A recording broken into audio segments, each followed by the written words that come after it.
Are you getting stuck in perfectionism, struggling to get things done because you just feel like it's got to be even better before you get it out there? You're feeling maybe a little afraid to put yourself out there? Well, stop the scroll, because I want to talk to you about how you can, as a good scrummer, be in the know on how you can use the good enough principle to get your work out there faster and feel good about it, and not feel like you're cheating or you're just not good enough or anything like that. All right, so let's get started. Hi, I'm Cheryl Texera. For those of you who don't know me, I am a project manager, and I am certified in both project management and in Scrum. And I actually teach entrepreneurs kind of the best of both worlds of project management and Scrum, so they can learn how to manage their projects and all of their work, so they can stay out of overwhelm. I know how overwhelming it can be. And one of the problems that often comes up is this perfectionism paralysis, right? And you know what I'm talking about. And you may not even feel like you're a perfectionist, but it's more, deeply rooted in maybe fear of putting yourself out there, or comparing yourself to others, or whatever, or even your own expectations on yourself. And so I wanted to talk to you today about the good enough principle. This is a concept in Scrum, and everybody uses it, and you'll see it like on Facebook and all these software platforms. You'll see that good enough principle come out, where they actually build only part of what their whole entire objective is. They get it out there to us, and then we get to use it and give them feedback, and and report bugs, even because not their testers can't catch everything. It's kind of hard. There's millions and millions and millions of lines of code, right? And it's the same thing with your work, and not just like your sales page or that, but also in your offers. So what I mean by the good enough principle is that you're going to create the minimum viable product. And we call that the MVP in the Scrum world. It's not most valuable player, it's the minimum viable product. And what that means is that we put function and value before pretty and perfect. And so even if you have let's say you just create a little some sort of a printable, right, for your clients, and you don't create a video, and you don't create any of those other things that make it fancy and pretty, that does not mean that there isn't value in that document that you create. And so highlighting the value and the function of that document that you send out is going to help you more than just making it pretty, right? Making it pretty and perfect is not really what your people are necessarily looking for, although yes, it can add to the user experience, but they're really looking for function and value so that they can apply what they're learning from you to whatever it is they're doing, right? And then once we get that minimum viable product out there, then we can get feedback, right? So even if you just sell one of that thing, right, you can get out there and talk to that person, and then make sure that they're satisfied with the value and the function of what they're getting. Answer any of their questions, take note of those questions, and then add that the next time you iterate through. Now, I just mentioned a really key point there, which is iterating through, right? Your business is an iterative process. Whether you like it or not, it's going to be an iterative process. You can't just set up a course and get it all done and then leave it for years and years and years to come. You're going to need to update it every once in a while, at least, right? Because one, we need to make sure that our work is up to date and not, out of date, or one of the things that's a pet peeve for me is when people reuse their course over and over again, and they are showing software, and now that software is completely out of date.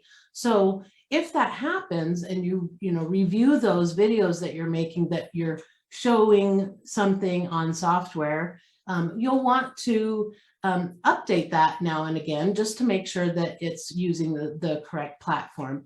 And that, that shows your authority and, your good efforts, right? Your good efforts to keep things current, so that your people have confidence in what you're doing. And so if you think about the iterative process of how you're building a course or something like that, or even a sales page, is you create that minimum viable product, you get the most valuable and most functional things out there, and then you start expanding, adding functionality, fixing what's wrong, what's broken, fill in the missing pieces, anything like that that you can do.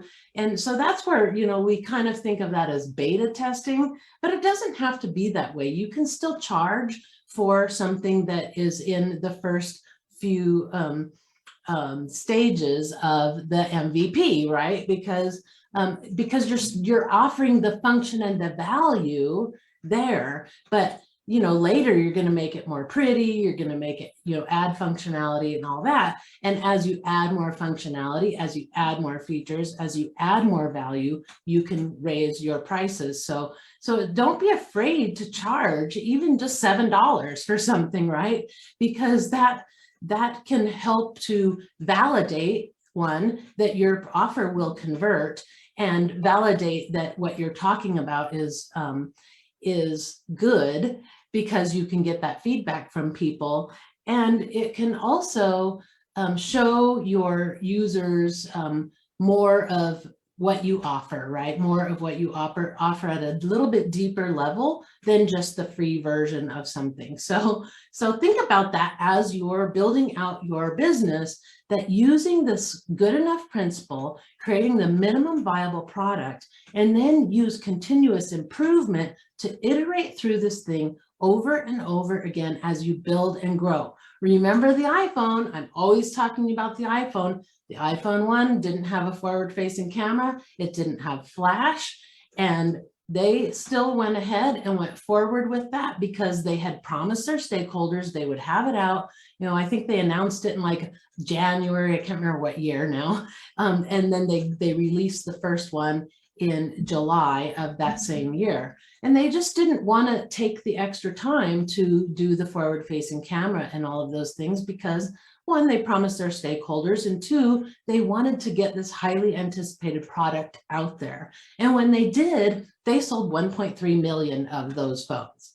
Now, it's what, iPhone 13, they're probably coming out with 14 soon.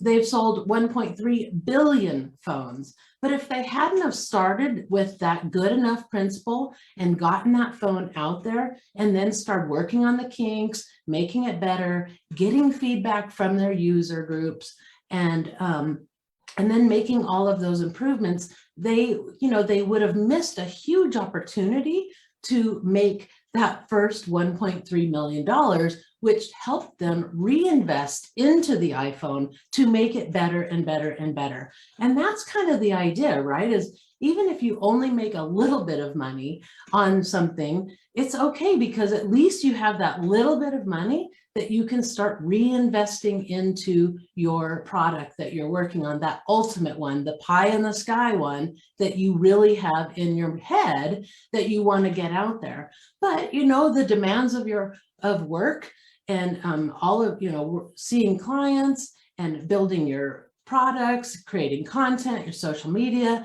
managing your team if you have one, all of those things take your time. And so rather than taking 6 months or a year to get something out there and release like a course or something, you can get pieces of it out there sooner, kind of in an a la carte method that will help you get it out there, raise a little bit of money, get people to get their credit cards out for you, and then give you feedback, important feedback that you need to continue the process, continually improve on that product, and then turn it into your iPhone 13, right? That's what we all want. But you can't start at an iPhone 13. You've got to start at the iPhone 1. And the first time you build, you don't have to get caught up in perfectionism. You can keep using that good enough principle, knowing that you'll be able to circle back to this thing, check it out, get feedback, and then ramp it up and make it better and keep expanding it until it's your ultimate product.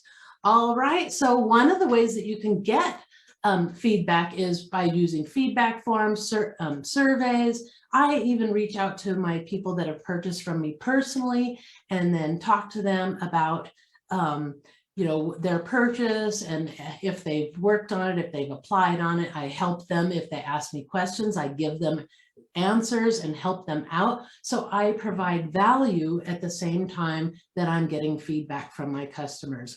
So take that for what it's worth and make sure that you can, really implement all of your ideas without getting caught up in perfectionism and without getting stuck, and get your work out there so you can get that feedback. Start making a little bit of money, because even if it's a little bit, it's going to help build your confidence, and it's going to help build your authority in your niche.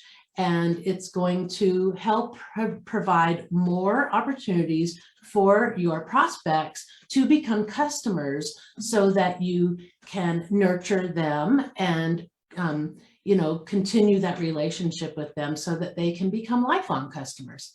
All right, you guys, I hope that helps you. Make sure you say it to yourself that I only need to create the MVP, the minimum viable product, and that good enough principle is going to carry you through to stop perfectionism and get your work out there. All right, everybody, I will see you in the comments.